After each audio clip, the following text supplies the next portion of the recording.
ബിസ്മില്ലാഹിർ റഹ്മാനിർ റഹീം. അൽഹംദുലില്ലാഹി റബ്ബിൽ ആലമീൻ. വസല്ലല്ലാഹു അലാ നബീന മുഹമ്മദിൻ വഅലാ ആലിഹി വസ്വഹ്ബിഹി അജ്മഈൻ. അമ്മാ ബഅദ്. പ്രിയമുള്ള ഖുർആൻ പഠിതാക്കളെ, അസ്സലാമു അലൈക്കും വറഹ്മത്തുള്ളാഹി. പരിശുദ്ധ ഖുർആനിലെ 59-ാം അധ്യായം സൂറത്തുൽ ഹഷറാണ് നമ്മൾ പഠിച്ചുകൊണ്ടിരിക്കുന്നത്. ഈ സൂറത്തിലെ 17 ആയത്തുകളാണ് ഇതിനകം നമ്മൾ മനസ്സിലാക്കിയത്. ഇന്ന് ഇൻഷാ അല്ലാഹ് 18-ാമത്തെ ഒരു ആയത്ത് നോക്കാം. അഊസു ബില്ലാഹി മിനശ് ശൈത്വാനിർ റജീം. യാ അയ്യുഹല്ലദീന ആമനുത്തഖുല്ലാഹ വൽ തൻളുർ നഫ്സും മാ ഖദ്ദമത് ലിഗദിൻ വത്തഖുല്ലാഹ് ഇന്നല്ലാഹ ഖബീറും ബിമാ തഅമലൂൻ. കഴിഞ്ഞ ദിവസം നമ്മൾ മനസ്സിലാക്കി, പിശാചിനെ പിന്തുടരുന്ന ഒരാൾ, അദ്ദേഹവും ആ പിശാചും രണ്ടുപേരും നാശത്തിലാണ്. രണ്ടുപേരും ശാശ്വതരായിക്കൊണ്ട് നരകത്തിൽ പ്രവേശിക്കുന്നവരാണ് എന്നുള്ള കാര്യം. ശേഷം അള്ളാഹു പറയുന്നു, യാ അയ്യുഹല്ലദീന ആമനുത്തഖുല്ലാഹ വൽ തൻളുർ നഫ്സും മാ ഖദ്ദമത് ലിഗദിൻ വത്തഖുല്ലാഹ് ഇന്നല്ലാഹ ഖബീറും ബിമാ തഅമലൂൻ. യാ അയ്യുഹല്ലദീന ആമനു. ആമന എന്നുള്ളത് നമ്മൾ ഒരുപാട് പ്രാവശ്യം കേട്ട് പരിചയമുള്ള പദമാണ്. വിശ്വസിച്ചു എന്നാണ് അതിൻ്റെ അർത്ഥം. ആമന, വിശ്വസിച്ചു. ഈമാൻ, വിശ്വാസം. ആമന എന്നുള്ള പദം മാളിയാണ്, പാസ്റ്റ് ടെൻസ് ആണ്, ഭൂതകാല ക്രിയയാണ്. ആമനു എന്ന് പറയുമ്പോൾ അവർ വിശ്വസിച്ചു, ബഹുവചന രൂപത്തിലാവും. അതിൻ്റെ മുമ്പിൽ അല്ലസീന ചേരുമ്പോൾ അങ്ങനെയുള്ളവരായ ഒരു കൂട്ടർ, അല്ലെങ്കിൽ അങ്ങനെയുള്ളവരായ, അങ്ങനെയുള്ള അർത്ഥം കിട്ടും. അല്ലസീന എന്നുള്ളത് ഇസ്മു മൗസൂൽ എന്നാണ് പറയാം. ഏകവചനത്തിൻ്റെ മുമ്പായിട്ട് അല്ലസീ എന്നാണ് ഉപയോഗിക്കുക. ഇവിടെ ബഹുവചനമായതുകൊണ്ടാണ് അല്ലസീന എന്ന് വന്നത്. അപ്പോൾ അല്ലസീന ആമനു എന്ന് പറയുമ്പോൾ വിശ്വസിച്ചവരായ ഒരു കൂട്ടർ, അല്ലെങ്കിൽ വിശ്വസിച്ചവർ, സത്യവിശ്വാസികൾ. അതിൻ്റെ മുമ്പിൽ യാ അയ്യുഹ എന്നുണ്ട്. യാ അയ്യുഹ എന്നുള്ളത് വിളിക്കാൻ ഉപയോഗിക്കുന്ന ഒരു പദപ്രയോഗമാണ്. ശരിക്ക് യാ എന്നുള്ളത് അദാത്ത് നിദാ എന്നാണ് പറയാം, വിളിക്കാൻ ഉപയോഗിക്കുന്ന ഒരു പദം. അയ്യുഹ എന്നുള്ളത് ഒരു ഇസ്മു മർഫു ആയിട്ടാണ് പറയാം. അല്ലസീന എന്നുള്ളത് ബദലായിട്ടും, ആ അയ്യുഹ എന്നുള്ളതിന് ബദലായിട്ട് വന്നൊരു പദമായിട്ട് അങ്ങനെ പറയാം. അപ്പോൾ യാ അയ്യുഹ എന്നുള്ളത് ഒന്നിച്ച് നമുക്ക് വിളിക്കാൻ ഉപയോഗിക്കുന്നൊരു പദമായിട്ട് അങ്ങനെ സങ്കല്പിക്കാം, ആ രൂപത്തിൽ പറയാം. അങ്ങനെ വരുമ്പോൾ അല്ലസീന ആമനു എന്നുള്ളതിൻ്റെ മുമ്പിൽ യാ അയ്യുഹ ചേരുമ്പോൾ സത്യവിശ്വാസികളെ. അല്ലസീന ആമനു എന്ന് പറഞ്ഞാൽ സത്യവിശ്വാസികൾ, സത്യവിശ്വാസികളായ ഒരു കൂട്ടർ. അതിൻ്റെ മുമ്പിൽ യാ അയ്യുഹ വരുമ്പോൾ സത്യവിശ്വാസികളെ. അപ്പോൾ സത്യവിശ്വാസികൾ എന്നുള്ളത് സത്യവിശ്വാസികളെ എന്നായിട്ട് മാറും, അല്ലെങ്കിൽ വിശ്വസിച്ചവരെ. ഇത്തഖുല്ലാഹ. ഇത്തഖ എന്ന് പറഞ്ഞാൽ സൂക്ഷ്മത പാലിച്ചു എന്നാണ്. അത് മാളിയായ പദമാണ്, പാസ്റ്റ് ടെൻസ് ആണ്, ഭൂതകാല ക്രിയയാണ്. ഇത്തഖ. ഒരാളോട് നമ്മൾ കൽപ്പിക്കുമ്പോൾ നീ സൂക്ഷ്മത പാലിക്ക്, നീ സൂക്ഷിക്ക് എന്ന് പറയുമ്പോൾ ഇത്തഖി എന്നാ പറയാം. അള്ളാഹുവിനെ നീ സൂക്ഷിക്കുന്ന എങ്ങനെ പറയാം ഒരാളോട്? ഇത്തഖില്ലാഹ, ഇത്തഖി, നീ സൂക്ഷിക്കുക, നീ സൂക്ഷിക്കണം. ഇത്തഖില്ലാഹ, അള്ളാഹുവിനെ നീ സൂക്ഷിക്കണം. കുറേ ആളോട് പറയുമ്പോഴോ ഇത്തഖുല്ലാഹ, ഇത്തഖൂ, നിങ്ങൾ സൂക്ഷിക്കുവീൻ. ഇത്തഖി എന്ന് പറഞ്ഞാൽ നീ സൂക്ഷിക്കുക, ഇത്തഖൂ എന്ന് പറഞ്ഞാൽ നിങ്ങൾ സൂക്ഷിക്കുക. അപ്പോൾ ഇത്തഖുല്ലാഹ എന്നാണ് ഇവിടെ വന്നത്. നിങ്ങൾ അള്ളാഹുവിനെ സൂക്ഷിക്കണം, നിങ്ങൾ അള്ളാഹുവിനെ സൂക്ഷിക്കുവീൻ. വൽ തൻളുർ, ശരിക്കത് വ ലി തൻളുർ എന്നാണ്. വാവ് ഇസ്തിനാഫിയുടെ വാവായിട്ടും പറയാം, അത്തഫിൻ്റെ വാവായിട്ടും പറയാം. ഇസ്തിനാഫിയുടെ വാവായിട്ട് പറയുമ്പോൾ പ്രത്യേകിച്ച് അർത്ഥം കൊടുക്കണമെന്നില്ല, അതൊരു ചർച്ചയ്ക്ക് വേണ്ടിയിട്ട് എന്ന രൂപത്തിൽ നമുക്ക് പറയാം. അത്തഫിൻ്റെ വാവാകുമ്പോൾ എന്നർത്ഥം കൊടുക്കും. ലി എന്നുള്ളത് വ ലി തൻളുർ എന്നാണല്ലോ. അവിടെ ലി എന്നുള്ളത് അത് ലാമുൽ അമ്ര എന്നാണ് പറയുക, കൽപ്പനക്രിയയ്ക്ക് വേണ്ടി ഉപയോഗിക്കുന്ന ലാമ്. കാരണം അത് കൽപ്പനക്രിയയുടെ ലാമാണെന്ന് പറയാനുള്ള കാരണം തൻളുറു എന്നല്ല, തൻളുർ എന്ന് അവസാനത്തിൽ ജസ്മ് കിട്ടിയിട്ടുണ്ട്, സുക്കൂനാണ് അവിടെ, തൻളുർ എന്നാണ് അവസാനത്തിൽ. അപ്പോൾ ആ ലാമിനെ നമ്മൾ ലാമുൽ അമ്രായിട്ടാണ് പറയുക. അർത്ഥം പറയുമ്പോൾ നളറ, നോക്കി അല്ലെങ്കിൽ ആലോചിച്ചു, യൻദുറു തെൻദുറു എന്നൊക്കെ ഉള്ളത് മുലാരിയാണ്. നളറ എന്നുള്ളത് മാളിയാണ്. യൻദുറു തെൻദുറു എന്നൊക്കെ പറയുമ്പോൾ മുലാരിയാണ്. മുലാരിയുടെ അർത്ഥം എങ്ങനെ പറയാം? നോക്കും, നോക്കുന്നു. അത് യൻദുറു എന്നാണെങ്കിൽ അവൻ നോക്കും, അവൻ നോക്കുന്നു. തെൻദുറു ആണെങ്കിൽ നീ നോക്കും, നീ നോക്കുന്നു. അല്ലെങ്കിൽ അത് സ്ത്രീലിംഗമാക്കാൻ വേണ്ടിയിട്ടും തുടക്കത്തിൽ താവ് ഉപയോഗിക്കും. ഇവിടെ തെൻദുറു എന്നുള്ള രൂപത്തിൽ വന്നത് സ്ത്രീലിംഗമാക്കാൻ വേണ്ടിയിട്ടാണ്. അത് നമ്മൾ ആ സന്ദർഭത്തിൽ നിന്നാണ് മനസ്സിലാക്കുക. ഈ നഫ്സ് എന്നുള്ള സ്ത്രീലിംഗം ആയതുകൊണ്ടാണ് തെൻദുർ സ്ത്രീലിംഗം ഉപയോഗിക്കാനുള്ള കാരണം. ആ തെൻദുറു എന്നുള്ളതിൻ്റെ മുമ്പിൽ ലീ വന്നപ്പോൾ തെൻദുർ എന്നായി, ലി തെൻദുർ എന്നായി. അർത്ഥം നോക്കട്ടെ, ആലോചിക്കട്ടെ. നമ്മൾ തൊട്ട് മുമ്പുള്ള, നമ്മുടെ നേരെ മുമ്പിൽ നിൽക്കുന്ന ഒരാളോട് നീ ആലോചിക്കണം എന്ന് പറയില്ലേ? എന്നാൽ നമ്മുടെ മുമ്പിൽ ഇല്ലാത്ത ഒരാളോട് എങ്ങനെ കൽപ്പിക്കുക? അവൻ ആലോചിക്കട്ടെ, അവൻ ചിന്തിക്കട്ടെ, അങ്ങനെയല്ലേ പറയാം? അതിനെ അമ്ര ഗായിബ് എന്ന് പറയും. നമ്മുടെ മുമ്പിൽ ഇല്ലാത്ത ഒരാളോട് ഒരു കാര്യം പറയുമ്പോൾ ആ രൂപത്തിലാണ് ഈ ലീ എന്നുള്ള ലാമുൽ അമ്ര വന്നാൽ. അപ്പോൾ ലീ തൻദുർ ആലോചിക്കട്ടെ, നോക്കട്ടെ. അതിൻ്റെ മുമ്പിൽ വാ വന്നു. അങ്ങനെ വാവോ അല്ലെങ്കിൽ ഫ ഓ സുമ്മ ഇങ്ങനെയുള്ള ഈ പദങ്ങളൊക്കെ സാധാരണഗതിയിൽ പരിശുദ്ധ ഖുർആൻ എടുത്ത് പരിശോധിക്കുകയാണെങ്കിൽ ഈ ലാമുൽ അമ്രിൻ്റെ ലീ എന്നുള്ളതിൻ്റെ മുമ്പിലായിട്ട് വാവ് അല്ലെങ്കിൽ ഫ അല്ലെങ്കിൽ സുമ്മ ഇതൊക്കെ വരാറുണ്ട്. അങ്ങനെ വരുമ്പോൾ ആ ലീ എന്നുള്ള ലാമുൽ അമ്രിനെ എൽ എന്നാക്കി മാറ്റും. അപ്പോൾ വലി തൻദുർ എന്നല്ല പറയാം, വൽ തൻദുർ. അല്ലെങ്കിൽ ഫ ആണെങ്കിൽ ഫൽ തൻദുർ, സുമ്മൽ, അങ്ങനെയൊക്കെ എൽ എന്നാക്കിയിട്ട് മാറും. ഇവിടെ അതുപോലെ തന്നെയാണ് വന്നത്. വൽ തൻദുർ നോക്കട്ടെ, ആലോചിക്കട്ടെ. അത് വാവ് അത്ഫിൻ്റെ വാവാണെങ്കിൽ നോക്കുകയും ചെയ്യട്ടെ, ആലോചിക്കുകയും ചെയ്യട്ടെ. നഫ്സുൻ, നഫ്സ് എന്നുള്ളതിന് പല അർത്ഥങ്ങളുണ്ട്. മനസ്സ്, ദേഹം, ആത്മാവ്, മനുഷ്യൻ, ആള്, പല അർത്ഥങ്ങളുണ്ട്. അപ്പോൾ ഇവിടെ നമുക്ക് ആൾ എന്നുള്ള അർത്ഥം അല്ലെങ്കിൽ ദേഹം എന്നുള്ള അർത്ഥമൊക്കെ കൊടുക്കാം. ഓരോ ആളും നോക്കട്ടെ, വൽ തൻദുർ നഫ്സുൻ. ഓരോ ആളും, ഓരോ ദേഹവും ആലോചിക്കട്ടെ, ഓരോ ദേഹവും നോക്കട്ടെ, ഓരോ മനുഷ്യനും ആലോചിക്കട്ടെ, നോക്കട്ടെ. എന്ത്? മാ ഖദ്ദമത്. ഖദ്ദമ എന്ന് പറഞ്ഞാൽ മുൻകൂട്ടി ചെയ്തു എന്നാണ്. അത് തൊട്ട് മുമ്പ് വന്ന നഫ്സിനെ കുറിച്ചാണല്ലോ പറയുന്നത്. അതുകൊണ്ട് സ്ത്രീലിംഗാക്കണം. നഫ്സ് എന്നുള്ള സ്ത്രീലിംഗാണ്. അപ്പോൾ ആ നഫ്സിനെ കുറിച്ച് പറയാനുള്ള പദം ആയതുകൊണ്ട് ഖദ്ദമ എന്ന് ഉപയോഗിച്ചാൽ പോരാ, ഖദ്ദമത് എന്ന് സ്ത്രീലിംഗ രൂപത്തിൽ ഉപയോഗിക്കണം. ഖദ്ദമത് മുൻകൂട്ടി ചെയ്തു, അല്ലെങ്കിൽ അത് മുൻകൂട്ടി ചെയ്തു. അതിൻ്റെ മുമ്പിലാണ് മാ എന്ന് വന്നത്. അവിടെ അത് യാതൊന്ന് എന്നുള്ള അർത്ഥം. അപ്പോൾ മുൻകൂട്ടി ചെയ്തത് എന്നുള്ള അർത്ഥം കിട്ടും. മാ ഖദ്ദമത് മുൻകൂട്ടി ചെയ്തത്. ലി ഗദിൻ, ലി എന്ന് പറഞ്ഞാൽ വേണ്ടി. ലി എന്നുള്ളതിന് പല അർത്ഥങ്ങളുണ്ട്. ക്ക്, ന്, വേണ്ടി. ഇവിടെ നമുക്ക് വേണ്ടി എന്നുള്ള അർത്ഥം കൊടുക്കാം. ഗദിൻ, ഗദ് എന്ന് പറഞ്ഞാൽ നാളെ. ലി ഗദിൻ നാളേക്ക് വേണ്ടി. ലി എന്നുള്ളതിൻ്റെ ഏത് അർത്ഥമാണോ അവിടെ കറക്റ്റ് ആവുക, ഏതാണ് അവിടെ യോജിക്കുക എന്നുള്ളത് നോക്കിയിട്ടാണ് നമ്മൾ അർത്ഥം പറയാം. അപ്പോൾ നമ്മൾ പറഞ്ഞു ക്ക്, ന്, വേണ്ടി എന്നൊക്കെ ഉണ്ട്. നാളേക്ക് അവിടെ അർത്ഥം ശരിയാവും. നാളേക്ക് എന്ന് വേണമെങ്കിൽ അങ്ങനെ പറയാം. നാളേക്ക് വേണ്ടി അങ്ങനെ വേണമെങ്കിൽ പറയാം. ന് എന്ന് അവിടെ യോജിക്കൂല. നാളെ ന് എന്ന് പറയില്ലല്ലോ. അപ്പോൾ ന് എന്നുള്ള അർത്ഥം യോജിക്കൂല. അതേസമയത്ത് ഒരു വ്യക്തിയുടെ പേരൊക്കെ ആണെങ്കിൽ ലി സുബൈർ, സുബൈറിന് എന്നാണ് അവിടെ യോജിക്കുക. അല്ലെങ്കിൽ സുബൈറിന് വേണ്ടി, ആ രൂപത്തിലൊക്കെ യോജിക്കും.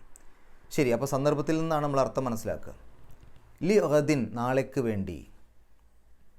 വത്തഖുല്ലാഹ, ഇത് വീണ്ടും ആവർത്തിച്ചു വന്ന പോലെയാണ് പദപ്രയോഗം.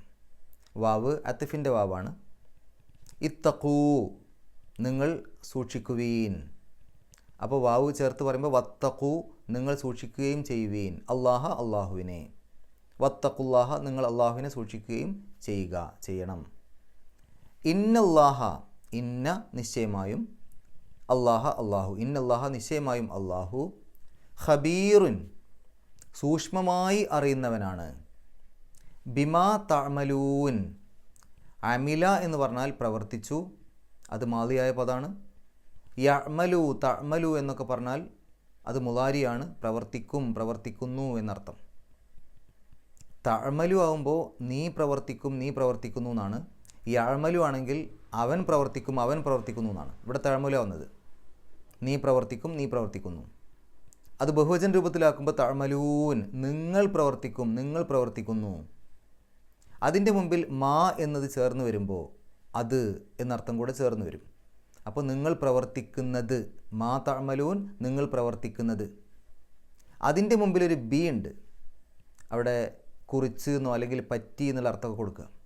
ബിമാ തഅമലൂൻ, നിങ്ങൾ പ്രവർത്തിക്കുന്നതിനെ പറ്റി, നിങ്ങൾ പ്രവർത്തിക്കുന്നതിനെ കുറിച്ച്. ഇന്നല്ലാഹ ഖബീറും ബിമാ തഅമലൂൻ, നിങ്ങൾ പ്രവർത്തിക്കുന്നതിനെ പറ്റി അള്ളാഹു സൂക്ഷ്മമായി അറിയുന്നവനാണ്. ഇനി നമുക്ക് ഈ ആയത്തിൻ്റെ ഒന്നിച്ചുള്ള അർത്ഥം പറയാം. യാ അയ്യുഹല്ലസീന ആമനു തഖുല്ലാഹ വൽ തൻദുർ നഫ്സും മാ ഖദ്ദമത് ലിഗദിൻ. സത്യവിശ്വാസികളെ, നിങ്ങൾ അള്ളാഹുവിനെ സൂക്ഷിക്കുവീൻ, നാളേക്ക് വേണ്ടി ഓരോ ദേഹവും മുൻകൂട്ടി ചെയ്തു വെച്ചത് എന്താണെന്ന് അത് ആലോചിക്കട്ടെ, അല്ലെങ്കിൽ ആലോചിക്കുകയും ചെയ്യട്ടെ. വത്തഖുല്ലാഹ, നിങ്ങൾ അള്ളാഹുവിനെ സൂക്ഷിക്കണം. ഇന്നല്ലാഹ ഖബീറും ബിമാ തഅമലൂൻ, നിശ്ചയമായും അള്ളാഹു നിങ്ങൾ പ്രവർത്തിക്കുന്നതിനെപ്പറ്റി സൂക്ഷ്മമായി അറിയുന്നവനാകുന്നു. ഇനി നമുക്ക് ഈ ഒരു ആയത്തിൻ്റെ വിശദീകരണത്തിലേക്ക് പോകാം. വളരെയധികം ശ്രദ്ധിക്കേണ്ട ഒരു ആയത്താണിത്. യാ അയ്യുഹല്ലസീന ആമനു എന്ന് വിളിച്ചിട്ടാണ് ആയത്ത് തുടങ്ങുന്നത്.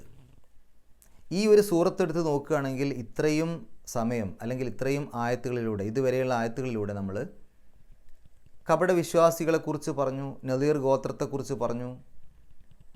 ആ അവിശ്വാസികളായ അത്തരം ആളുകളെയൊക്കെ കുറിച്ച് പറഞ്ഞതിന് ശേഷം പിന്നീട് സത്യവിശ്വാസികളോടും അള്ളാഹു ചില കാര്യങ്ങൾ പറയാണ്. അതായത് അള്ളാഹു സത്യവിശ്വാസികളെ വിളിച്ചുകൂടി പറയണമെന്നുണ്ടെങ്കിൽ ആ കാര്യം സത്യവിശ്വാസികൾ പോലും അത്രയധികം ശ്രദ്ധിക്കണം. പൊതുവേ സത്യവിശ്വാസികൾ എന്ന് പറഞ്ഞാൽ തന്നെ എല്ലാ കാര്യങ്ങളും ശ്രദ്ധിക്കുന്ന, സൂക്ഷ്മത പാലിക്കുന്ന ആളുകളാണ്. പക്ഷേ അവരെ ഒന്ന് എടുത്തു പറഞ്ഞുകൊണ്ട് സത്യവിശ്വാസികളെ എന്ന് വിളിച്ച് പറയുമ്പോൾ ഈ കാര്യത്തിൽ അതീവ ശ്രദ്ധ വേണം. നിങ്ങൾ പോലും ഒരു പക്ഷേ തെറ്റിപ്പോകുന്ന, നിങ്ങളടുത്ത് പോലും ചില പോരായ്മകൾ വന്നു പോകുന്ന സ്ഥലമാണ്. അതുകൊണ്ട് നല്ലവണ്ണം ശ്രദ്ധിക്കണം. നിങ്ങൾ പോലും ആ രൂപത്തിൽ സത്യവിശ്വാസികളെ വിളിക്കുകയാണ്. മാത്രവുമല്ല, ഇവിടെ മറ്റൊരു കാര്യം കൂടെ നമുക്ക് മനസ്സിലാക്കാൻ സാധിക്കും. കപടവിശ്വാസികളെ കാര്യമൊക്കെ പറഞ്ഞതിന് ശേഷം പിന്നീട് സത്യവിശ്വാസികളെ വിളിച്ചുകൊണ്ട് ചില കാര്യങ്ങൾ പറയുമ്പോൾ ആ കപടവിശ്വാസികളായ ആളുകളുടെ പ്രത്യേകത, അവർ മുസ്ലിങ്ങളുടെ കൂടെ കൂടുമ്പോൾ ഇവിടെയാണെന്ന് തോന്നിപ്പിക്കും, അവിശ്വാസികളുടെ കൂടെ കൂടുമ്പോൾ അവിടെയാണെന്ന് തോന്നിപ്പിക്കും. അപ്പോൾ അങ്ങനെയുള്ള ആ കപടവിശ്വാസികൾക്ക് വീണ്ടും ഒരു പ്രതീക്ഷ നൽകുകയാണ്. നിങ്ങൾക്ക് വേണമെങ്കിൽ നിങ്ങളുടെ ഈ ഒരു ഇരട്ടത്താപ്പ് ഒഴിവാക്കിയിട്ട് നിങ്ങൾക്ക് യഥാർത്ഥ വിശ്വാസത്തിൽ നിങ്ങൾ അടിയുറച്ച് നിൽക്കാൻ ഇനിയും നിങ്ങൾക്ക് അവസരമുണ്ട്. അതുകൊണ്ട് സത്യവിശ്വാസികളെ എന്ന് വിളിച്ചു പറയുന്ന ഈ കാര്യം ഇത് അവർ വളരെയധികം ശ്രദ്ധിക്കുകയാണെങ്കിൽ അവരുടെ ജീവിതത്തിൽ ഏറ്റവും നല്ല വിജയം കിട്ടാൻ ഇത് മതി. അപ്പോൾ ആ ഒരു കപടവിശ്വാസികൾക്കുള്ള, അവർ വേണമെങ്കിൽ, അവർ ഉദ്ദേശിക്കുകയാണെങ്കിൽ അവർക്ക് നേർവഴിയിലേക്ക് വരാനുള്ളൊരു കാര്യം കൂടിയാണിവിടെ. അങ്ങനെ യാ അയ്യുഹല്ലദീന ആമനു എന്ന് പറഞ്ഞിട്ട് അള്ളാഹു പറയുന്ന കാര്യം എന്താണ്? ഇത്തഖുല്ലാഹ, നിങ്ങൾ അള്ളാഹുവിനെ സൂക്ഷിക്കണം കേട്ടോ എന്നാണ്. അള്ളാഹുവിനെ സൂക്ഷിക്കുക എന്ന് പറഞ്ഞാൽ എന്താർത്ഥം? അള്ളാഹുവിനെ സൂക്ഷിക്കുക എന്ന് പറഞ്ഞാൽ നമ്മളെപ്പോഴും കേട്ട് പരിചയമുള്ള പദമാണല്ലേ, അള്ളാഹുവിനെ സൂക്ഷിക്കുക. ഇത്തഖുല്ലാഹ, തഖ്വ, സൂക്ഷ്മതാബോധം. എന്താണ് ഈ തഖ്വ? എന്താണ് അള്ളാഹുവിനെ സൂക്ഷിക്കുക എന്ന് പറഞ്ഞാൽ? ഇപ്പോൾ നമ്മളൊരു റോഡ് മുറിച്ച് കിടക്കുന്ന സമയത്ത് നമ്മൾ രണ്ട് ഭാഗത്തേക്കും നോക്കും, രണ്ട് വശത്തേക്കും നോക്കും. ഏതെങ്കിലും ഭാഗത്തുനിന്ന് വാഹനം വളരെ വേഗത്തിൽ വരുന്നുണ്ടോ? ഞാൻ ഈ മുന്നോട്ട് വെക്കുന്ന എൻ്റെ കാലടി എനിക്കൊരു അപകടം വരാൻ കാരണമാവുമോ? എന്നത് അപകടത്തിലേക്ക് എത്തിക്കൂ? ഇത് ഏത് സമയത്തും നമ്മളുടെ മനസ്സിലുള്ള ഒരു തോന്നലാണ് നമ്മൾ ജീവിക്കുമ്പോൾ, അല്ലേ? ഒരു ഇസ്തിരിപ്പെട്ടി കുത്തുന്ന സമയത്ത് പോലും, അതിൻ്റെ പ്ലഗ് കുത്തുന്ന സമയത്ത് പോലും നമ്മൾ വളരെയധികം ശ്രദ്ധിക്കും. ആ ഒരു പ്രവർത്തനം എനിക്കെന്തെങ്കിലും അപകടം സംഭവിപ്പിക്കുമോ, എനിക്കെന്തെങ്കിലും പ്രയാസം വരുത്തുമോ എന്നുള്ള വളരെ ശ്രദ്ധിച്ചിട്ട് നമ്മൾ ചെയ്യുള്ളൂ. അതായത് എൻ്റെ ആ പ്രവർത്തനം എനിക്കൊരു ഗുണം കിട്ടുമോ അല്ലെങ്കിൽ പ്രയാസം വരുത്തുമോ, ഇത് ഓരോ കാര്യത്തിൽ നമ്മൾ ശ്രദ്ധിക്കും. ആ റോഡ് മുറിച്ച് കിടക്കുന്ന സമയത്ത് അത്രയും ശ്രദ്ധിച്ചിട്ട് നമ്മൾ പോവുള്ളൂ. കാരണം എൻ്റെ ആ മുന്നോട്ടുള്ള കാൽവെപ്പ് എനിക്കൊരു അപകടം വരുത്തി വെക്കുമോ, ഇത് നോക്കിയിട്ടാണ് നമ്മൾ റോഡ് മുറിച്ച് കിടക്കുക. ഈ ഒരു സൂക്ഷ്മതാബോധം നമ്മളുടെ എല്ലാ കാര്യത്തിലും പരലോകത്ത് വെച്ചുകൊണ്ടുണ്ടാവണം. ഇപ്പോൾ നമ്മൾ സംസാരിക്കുകയാണ്, ഒരാളോട് സംസാരിക്കാൻ പോവുകയാണ്. ഞാൻ ഈ സംസാരിക്കുന്ന കാര്യം അല്ലെങ്കിൽ ഞാൻ സംസാരിക്കാൻ പോകുന്ന കാര്യം അതുകൊണ്ട് എനിക്ക് നാളെ പരലോകത്ത് പരാജയം ഉണ്ടാവുമോ വിജയം ഉണ്ടാവുമോ, അതിൻ്റെ പേരിൽ എനിക്ക് ശിക്ഷ ഏറ്റുവാങ്ങേണ്ടി വരുമോ അല്ലെങ്കിൽ എനിക്ക് സ്വർഗം കിട്ടുമോ? നമ്മൾ എന്തെങ്കിലും ഒരു കാര്യം പ്രവർത്തിക്കാൻ പോവുകയാണ്, ആ പ്രവർത്തനം കൊണ്ട് എനിക്ക് ഗുണം കിട്ടുമോ ദോഷം കിട്ടുമോ? ഈ ഒരു ചിന്തക്കാണ് സൂക്ഷ്മതാബോധം എന്ന് പറയാം.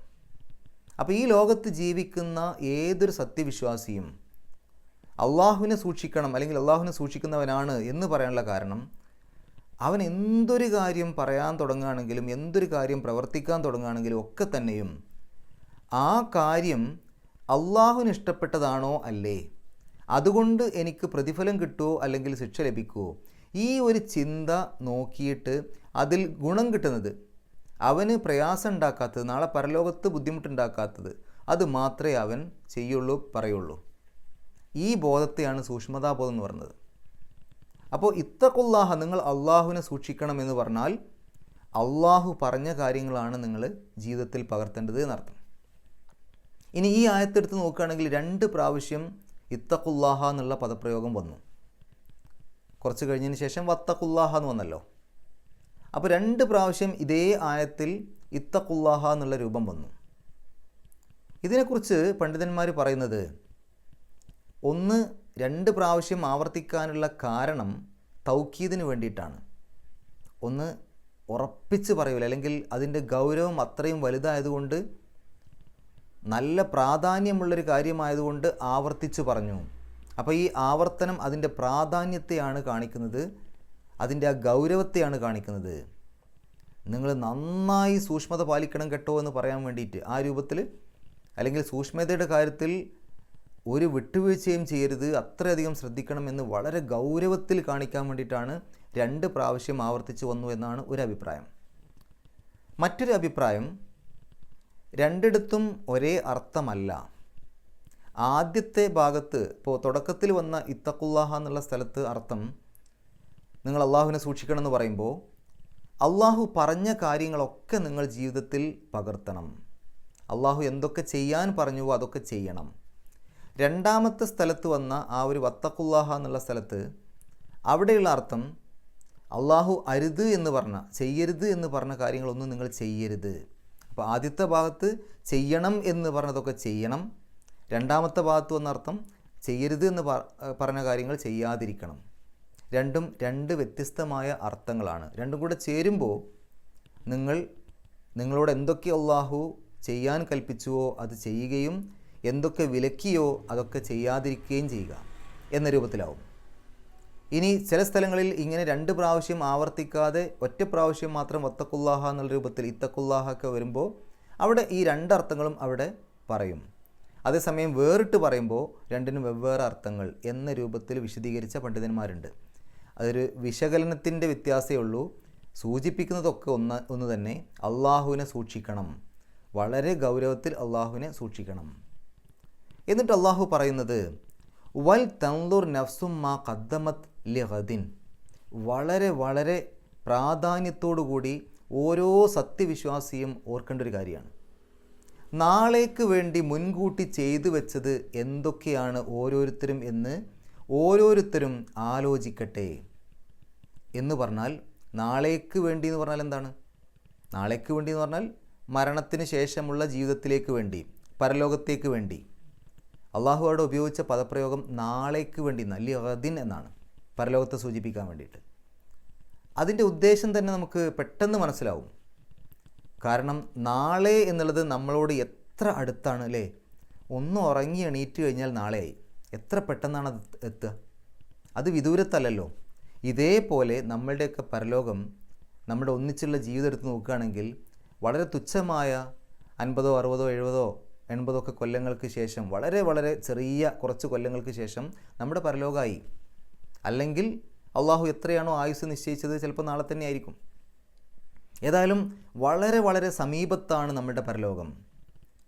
അത് സൂചിപ്പിക്കാൻ ആ ഒരു പദപ്രയോഗം കൊണ്ട് സാധിക്കും. മറ്റൊന്ന്, നാളേക്ക് വേണ്ടിയെന്ന് പറയുമ്പോൾ ഈ ഇന്ന് ജീവിക്കുന്ന ആളുകൾ ബുദ്ധിമാന്മാരാണെങ്കിൽ അവർ നാളേക്കുള്ള ഒരു ആലോചന കൂടി നടത്തും. നാളേക്കുള്ള വിഭവങ്ങൾ കൂടി അവർ ചിന്തിക്കും, നാളേക്ക് എന്താണുള്ളത് എന്നുള്ളത്. അപ്പോൾ ആ തരത്തിൽ ഓരോ സത്യവിശ്വാസിയും നാളേക്കുള്ള വിഭവങ്ങൾ തയ്യാറാക്കുന്നവനാണ് എന്ന ആ ഒരു സൂചനയും അതിൻ്റെ ഉള്ളിലുണ്ട്. അപ്പോൾ നാളേക്ക് വേണ്ടി എന്നുള്ള ഒരു ചിന്തിപ്പിക്കുന്ന പദപ്രയോഗമാണ് അവിടെ കൊടുത്തത്. അതുപോലെ തന്നെ ഒന്ന് ഉറങ്ങി എഴുന്നേറ്റ് കഴിഞ്ഞാൽ നാളെയായി, മരണം കഴിഞ്ഞ് ഉയർത്തെഴുന്നേറ്റ് കഴിഞ്ഞാൽ പരലോകമായി. രണ്ടും ഒരേപോലെ തന്നെ. ശരി, ഇവിടെ അള്ളാഹു എന്താ പറയുന്നത്? ആ നാളേക്ക് വേണ്ടി മുൻകൂട്ടി ചെയ്തു വെച്ചത് എന്തൊക്കെയെന്ന് ഓരോരുത്തരും ചിന്തിക്കട്ടെ, ആലോചിക്കട്ടെ, നോക്കട്ടെ. അപ്പോൾ ഓരോരുത്തരും ആത്മവിചാരണ നടത്തണം. ഞാൻ എന്തൊക്കെയാണ് നാളേക്ക് വേണ്ടി ചെയ്തത് എന്ന്. വളരെ പ്രസിദ്ധമായ ഒരു വാചകമുണ്ടല്ലോ ഉമർ അല്ലാഹു അൻഹുവിൻ്റെ, ഹാസിബു ഖബ്ല അൻ തുഹാസബു. നിങ്ങൾ വിചാരണ ചെയ്യപ്പെടുന്നതിന് മുമ്പായിട്ട് നിങ്ങൾ സ്വയം വിചാരണ ചെയ്യുവീൻ. അതായത് അള്ളാഹു നമ്മളെ വിചാരണ ചെയ്യുന്നതിന് മുമ്പ് നമ്മൾ ഓരോരുത്തരും നമ്മളെ ഒന്ന് സ്വയം വിചാരണ ചെയ്ത് നോക്കുക. എന്താണ് എൻ്റെ അവസ്ഥ? അതായത് ഓരോ ദിവസവും നമുക്ക് ആ ദിവസം നമ്മൾ എന്തൊക്കെ ചെയ്തു, അതിൽ എത്ര നന്മ, എത്ര തിന്മ, ഇന്നത്തെ ദിവസം കൊണ്ട് എനിക്ക് നേട്ടമാണോ ഉണ്ടായത് അല്ലെങ്കിൽ നഷ്ടമാണോ ഉണ്ടായത്, ഇന്നത്തെ ദിവസം രാവിലെ തൊട്ട് വൈകുന്നേരം വരെ ഞാൻ ജീവിച്ചതിൽ ഞാൻ എത്ര നന്മകൾ ചെയ്തു, എത്ര തിന്മകൾ ചെയ്തു, നന്മയാണോ തിന്മയാണോ കൂടുതൽ. ഇങ്ങനെ ഓരോ ദിവസവും ഒരു സത്യവിശ്വാസി ആത്മവിചാരണ ചെയ്യുകയാണെങ്കിൽ അവന് പലതും തിരുത്താനുണ്ടാവും. അവൻ്റെ ജീവിതത്തിൽ ഒരുപാട് മാറ്റങ്ങൾ വരും. ഇത് നമ്മളതൊന്നും ചിന്തിക്കാതെ അങ്ങനെ പോവുകയാണ്. അപ്പോൾ നമ്മൾ ആത്മവിചാരണ നടത്തേണ്ടവരാണ് ഓരോ ദിവസവും ശരിക്കു പറഞ്ഞാൽ. ഇനി മുൻകൂട്ടി ഓരോരുത്തരും ചെയ്തു വെച്ചത്, നാളേക്ക് വേണ്ടി ചെയ്തു വെച്ചത് എന്താണെന്ന് ഓരോരുത്തരും ചിന്തിക്കട്ടെ, ആലോചിക്കട്ടെ എന്ന് അള്ളാഹു പറയുമ്പോൾ വളരെ വലിയ അർത്ഥം അതിനകത്തുണ്ട്. അതിൻ്റെ ഒരു അർത്ഥവ്യാപ്തി മനസ്സിലാക്കാൻ വേണ്ടിയിട്ട് രണ്ട് ഗുണപാഠ കഥകൾ ഞാൻ സൂചിപ്പിക്കാം. ഒരു രാജാവ്, അദ്ദേഹത്തിന് വളരെ വലിയ ആഗ്രഹമുണ്ട് ഈ നാട്ടിൽ നിന്ന് മരിച്ചു പോകുന്ന സമയത്ത് നാളേക്ക് വേണ്ടി എന്തെങ്കിലും കൊണ്ടുപോകാൻ പറ്റണം. എല്ലാവരും അദ്ദേഹത്തോട് പറഞ്ഞു ഒന്നും കൊണ്ടുപോകാൻ പറ്റില്ല. അങ്ങനെ അദ്ദേഹം ഒരു അറിവുള്ള ഒരാളുടെ അടുത്ത് ചെന്നിട്ട്, ഒരു പണ്ഡിതൻ്റെ അടുത്ത് ചെന്നിട്ട് ചോദിച്ചു, എനിക്ക് എന്തെങ്കിലും ഒന്ന് കൊണ്ടുപോകണം, നിങ്ങൾ എനിക്കൊരു ഉപദേശം നൽകണം. അദ്ദേഹം പറഞ്ഞു, രാജാവേ, താങ്കൾ ഒരു വിദേശയാത്രയ്ക്ക് പോവുകയാണെന്ന് കൂട്ടുക, മറ്റൊരു രാജ്യത്തേക്ക് താങ്കൾ ഇവിടുന്ന് പോവുകയാണെന്ന് കൂട്ടുക. അങ്ങനെയാണെങ്കിൽ താങ്കൾക്ക് അവിടെ ഉപകാരപ്പെടുന്നത് നമ്മുടെ നാട്ടിലെ നാണയങ്ങൾ, ഇവിടുത്തെ കറൻസി ആയിരിക്കുമോ അതോ ആ നാട്ടിലെ കറൻസി ആയിരിക്കുമോ? രാജാവ് പറഞ്ഞു, സംശയമില്ല, ആ നാട്ടിലെ കറൻസി. ശരി, അങ്ങനെയാണെങ്കിൽ താങ്കൾ പോകുമ്പോൾ ആ നാട്ടിലെ കറൻസി ആക്കിയിട്ടല്ലേ, നമ്മുടെ ഇവിടുത്തെ കറൻസിയെ ആ നാട്ടിലെ കറൻസി ആക്കി മാറ്റിയിട്ടല്ലേ പോവുക? അതെ, അങ്ങനെയാണ് പോവുക. അങ്ങനെയാണെങ്കിൽ നിങ്ങൾ മരണത്തിന് ശേഷം പരലോകത്തെത്തുമ്പോൾ അവിടെ നിങ്ങൾക്ക് പ്രയോജനപ്പെടുന്ന കറൻസി എന്നുള്ളത് സൽക്കർമ്മങ്ങളാണ്. അപ്പോൾ ഇവിടെ നിങ്ങൾ ജീവിക്കുന്ന കർമ്മങ്ങളൊക്കെ ആ നല്ല സൽക്കർമ്മങ്ങളാക്കിയിട്ട് കയ്യിൽ കരുതുക. അതാണ് നിങ്ങൾക്ക് നാളെ പരലോകത്തെത്തുമ്പോൾ ഉപകാരപ്പെടുള്ളൂ. അതേ അവിടെ സ്വീകരിക്കുള്ളൂ, മറ്റൊന്നും അവിടെ സ്വീകരിക്കൂല. മറ്റൊരു രാജാവിൻ്റെ ഒരു കഥയുണ്ട്. അതും ഒരു ഗുണപാഠ കഥയാണ്. ഒരു രാജ്യത്തെ ഒരു സിസ്റ്റം അവിടെ നറുക്കെടുപ്പിലൂടെ ഓരോരുത്തരെയും രാജാവാക്കും. ഒരു കൊല്ലം മാത്രമാണ് ആ രാജാവ് എന്നുള്ള പദവി കൊടുക്കുക. അങ്ങനെ ഓരോ കൊല്ലവും വളരെ സുഖമായിട്ട് എല്ലാവിധ സൗകര്യങ്ങളും എന്തും അവിടുന്ന് എടുക്കാം. ആ തരത്തിൽ വളരെ സുഖത്തോടു കൂടി ഒരു വർഷം കഴിയാം. പക്ഷേ ആ ഒരു വർഷം കഴിഞ്ഞാൽ പിന്നെ ആ നാട്ടുകാരെല്ലാവരും കൂടി ഒരു മഞ്ചലിലൊക്കെ വളരെ സന്തോഷത്തോടു കൂടി അയാളെ ഇങ്ങനെ കൊണ്ടുപോയിട്ട്, ചുമന്ന് കൊണ്ടുപോയിട്ട് ഒരു ദ്വീപിലേക്കാക്കും. ആ ദ്വീപ് ഒരു കൊടും കാടാണ്. അവിടെ ക്രൂര മൃഗങ്ങൾ മാത്രമേ ഉള്ളൂ. അങ്ങനെ ആ ഒരു കാട്ടിലേക്ക് വെച്ച്, ആ മഞ്ചൽ വെച്ച് തിരിച്ചു പോരുമ്പോഴേക്ക് ക്രൂരമൃഗങ്ങൾ വന്ന് ഈ രാജാവിനെ കടിച്ചു കീറി അദ്ദേഹം അവിടുന്ന് ആർത്തട്ടഹസിക്കുന്ന ശബ്ദമൊക്കെ ഇവർ കേൾക്കും. ഇതിങ്ങനെ തുടർന്നു പോരുകയാണ്. അപ്പോൾ രാജാവാകുന്ന ഏതൊരാളും ഏതായാലും എനിക്ക് ആകെ ഒരു കൊല്ലല്ലേ ഉള്ളൂ, അത് ഞാൻ പരമാവധി ആസ്വദിക്കട്ടെ, അല്ലാതെ നിവൃത്തിയില്ല. അങ്ങനെ പരമാവധി ആസ്വദിക്കുകയാണ് പതിവ്. പക്ഷേ ഒരാൾ അദ്ദേഹത്തിന് നറുക്കെടുപ്പിലൂടെ രാജാവ് എന്നുള്ള പദവി കിട്ടിയപ്പോൾ അദ്ദേഹം ഒരു ദിവസം പോലും അത്ര സമാധാനത്തോടു കൂടെ ഇരുന്നിട്ടില്ല. ആദ്യം തന്നെ അദ്ദേഹം ആലോചിച്ചത്, എനിക്ക് എന്നെ നാട് കടത്തുന്ന സമയത്ത് ആ ദ്വീപിലെ അവസ്ഥ എന്താണ്. അദ്ദേഹം അതിനെക്കുറിച്ച് പഠനം നടത്തി. അങ്ങനെ പഠനം നടത്തി കുറേ ആളുകളെയൊക്കെ വെച്ച് പഠനം നടത്തിയിട്ട് അതിനുവേണ്ടി കുറേ പൈസ ചിലവാക്കി. അങ്ങനെ ആ ദ്വീപിലേക്ക് കയറാതെ തന്നെ അവിടുത്തെ അവസ്ഥകളൊക്കെ മനസ്സിലാക്കി. പിന്നെ അദ്ദേഹം ചെയ്തത് കുറേ പട്ടാളക്കാരെ വളർത്തിയെടുത്ത് അവർക്ക് വേണ്ട ശമ്പളമൊക്കെ കൊടുത്ത് അവരെ ഉപയോഗപ്പെടുത്തിയിട്ട് ആ ദ്വീപിലെ ക്രൂരമൃഗങ്ങളെയൊക്കെ ഇല്ലാതാക്കി. പിന്നെ ഈ നാട്ടിൽ നിന്ന് അദ്ദേഹം കുറേ സാധനങ്ങൾ അങ്ങോട്ട് ആ ദ്വീപിലേക്ക് കൊണ്ടുപോയി. അവിടെ മനോഹരമായൊരു കൊട്ടാരം പണിതു. അദ്ദേഹം ഈ ഒരു കൊല്ലത്തിൻ്റെ ഇടയിൽ കൃത്യമായിട്ട് പറയുകയാണെങ്കിൽ കാര്യമായിട്ടൊന്നും സുഖിച്ചിട്ടില്ല. അദ്ദേഹത്തിൻ്റെ ഓരോ ദിവസത്തെയും ചിന്ത, ഒരു കൊല്ലം കഴിഞ്ഞാൽ എന്നെ നാട് കടത്തുമല്ലോ, അതിനുശേഷം എനിക്ക് സുഖമായിട്ട് ജീവിക്കാൻ വേണ്ടത് ഞാൻ ഉണ്ടാക്കിയെടുക്കട്ടെ എന്നാണ്. അങ്ങനെ ആ ഒരു കൊല്ലം കൊണ്ട് അദ്ദേഹം അവിടെ ഒരു മണിമാളിക പണിതു, ഒരുപാട് ഉദ്യാനങ്ങൾ ഉണ്ടാക്കി, അതിമനോഹരമായൊരു സ്ഥലമാക്കിയിട്ട് ആ ദ്വീപിനെ മാറ്റി. അദ്ദേഹത്തെ മഞ്ചലിലൊക്കെ ഏറ്റി അങ്ങോട്ട് കൊണ്ടുപോയപ്പോൾ അദ്ദേഹം സന്തോഷിക്കുകയാണ്.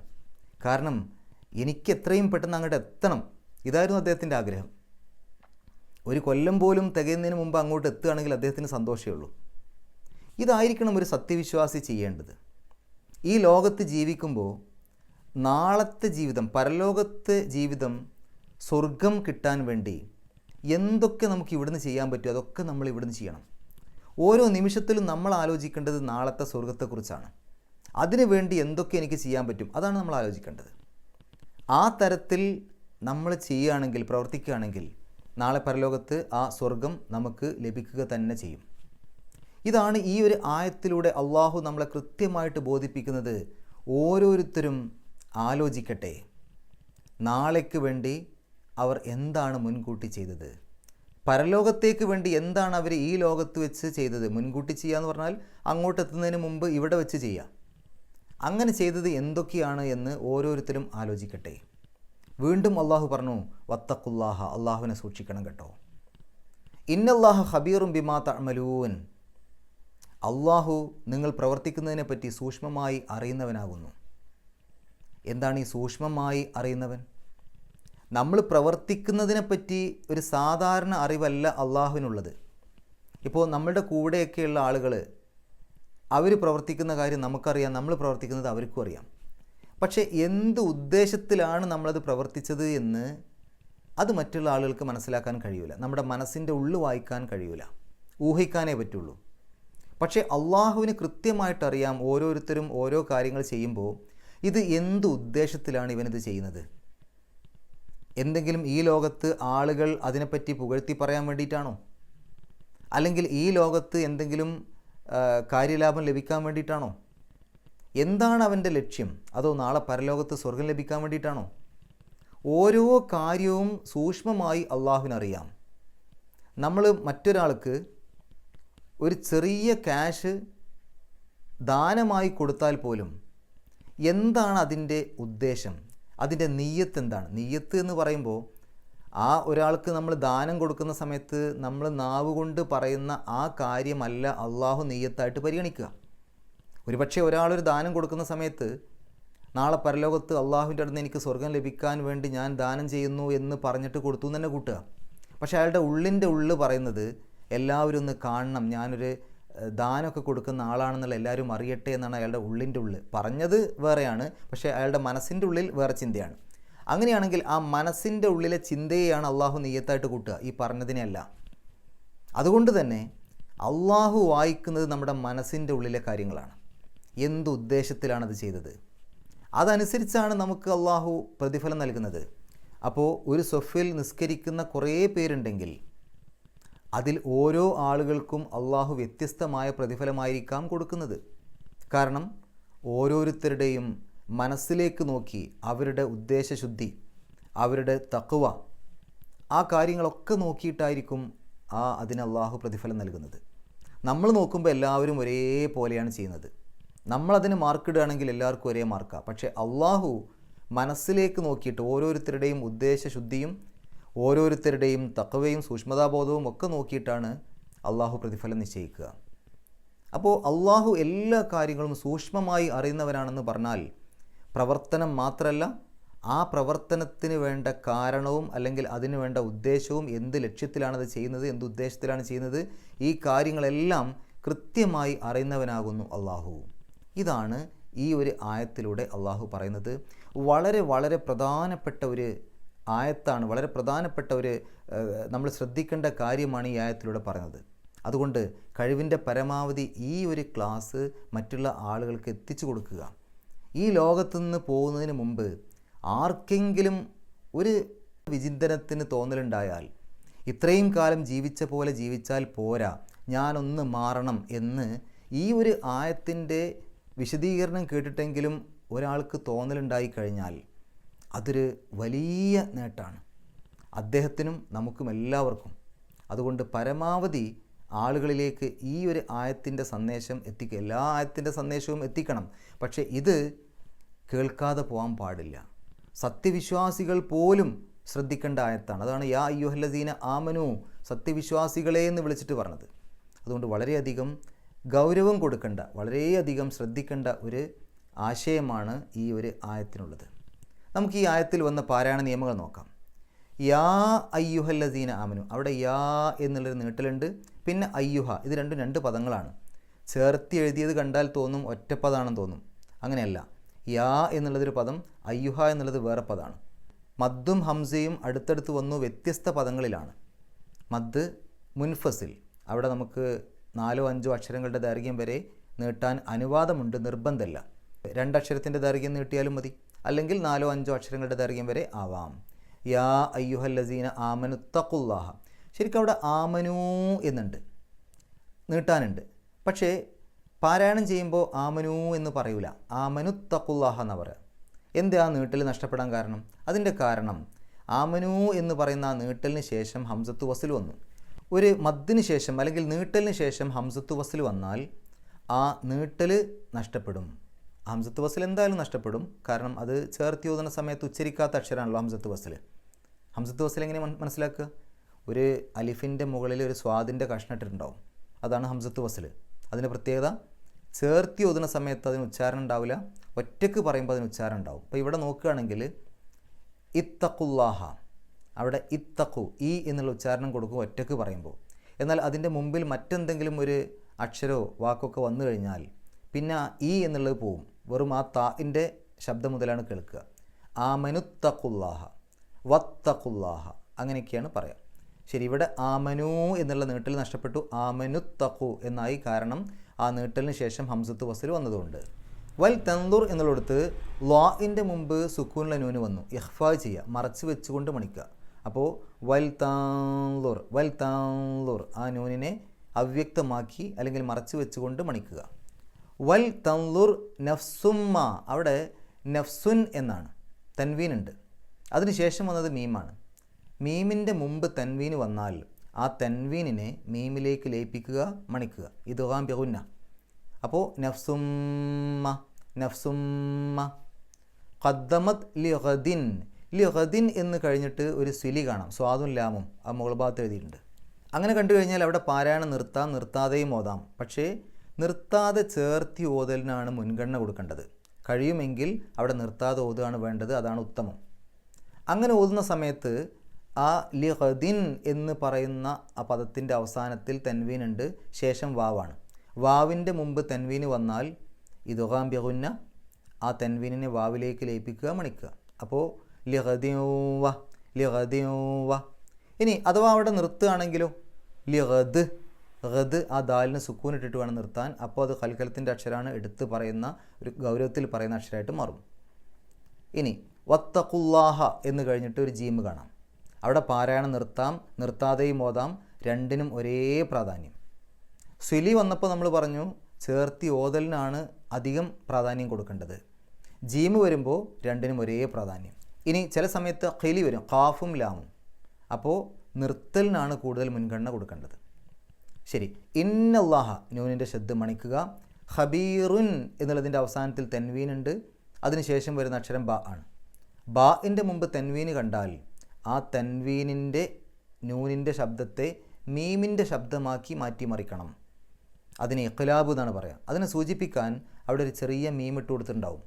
അപ്പോൾ ഖബീറുൻ എന്ന് എൻ എന്നല്ല അവിടെ ഉച്ചാരണം വരേണ്ടത്, ഖബീറും സാവകാശം മീമിലേക്ക് കൊണ്ടുപോവുക.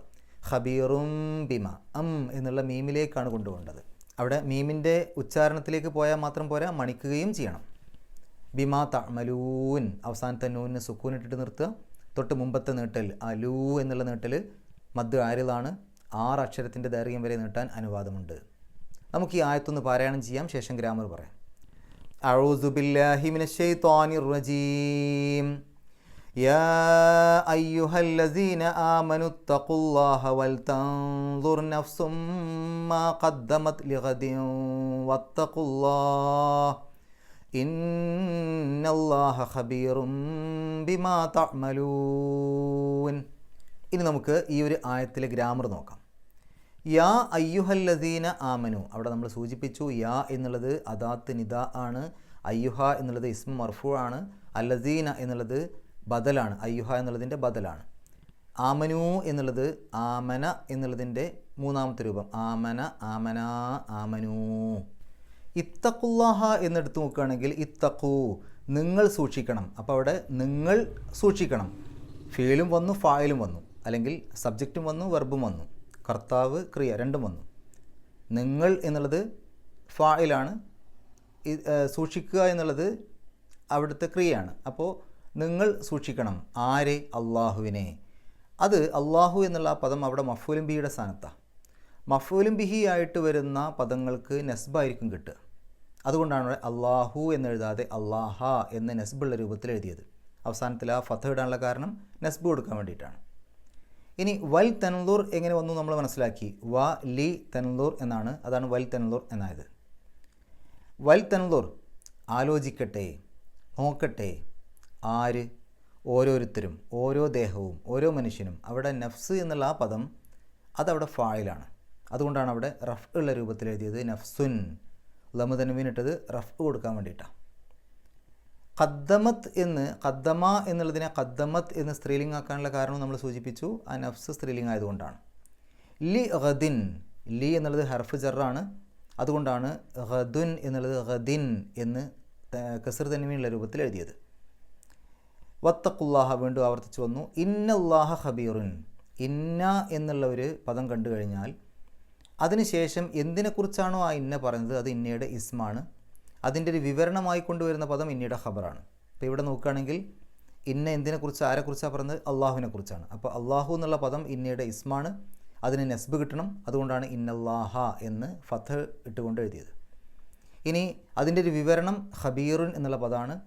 അതിന് റഫ് കിട്ടാനുള്ള കാരണം അത് ഇന്നയുടെ ഖബറായതുകൊണ്ടാണ്. അപ്പോൾ ഖബീറുൻ റഫിൻ്റെ രൂപത്തിൽ അതെഴുതി. അപ്പോൾ ഇന്നയുടെ ഇസ്മിന് നെസ്ബ്, ഇന്നയുടെ ഖബറിന് റഫ്. ഇന്നല്ലാഹ ഖബീറുൻ. ഇത്രയും കാര്യങ്ങളാണ് ഈ ഒരു ആയത്തിൽ നമ്മൾ മനസ്സിലാക്കേണ്ടത്. അള്ളാഹു പരിശുദ്ധ ഖുർആൻ ഏറ്റവും നല്ല രൂപത്തിൽ പഠിക്കുവാനും അത് ജീവിതത്തിൽ പകർത്തുവാനും കഴിവിൻ്റെ പരമാവധി മറ്റുള്ള ആളുകൾക്ക് എത്തിച്ചു കൊടുക്കുവാനുമുള്ള സന്മനസ്സും തൗഫീക്കും സൗഭാഗ്യവും നമുക്ക് ഏവർക്കും പ്രദാനം ചെയ്യുമാറാകട്ടെ. വാഖിർ ദഅ്വാനാ അൽഹംദുലില്ലാഹി റബ്ബിൽ ആലമീൻ. അസ്സലാമു അലൈക്കും വറഹ്മത്തുള്ളാഹി.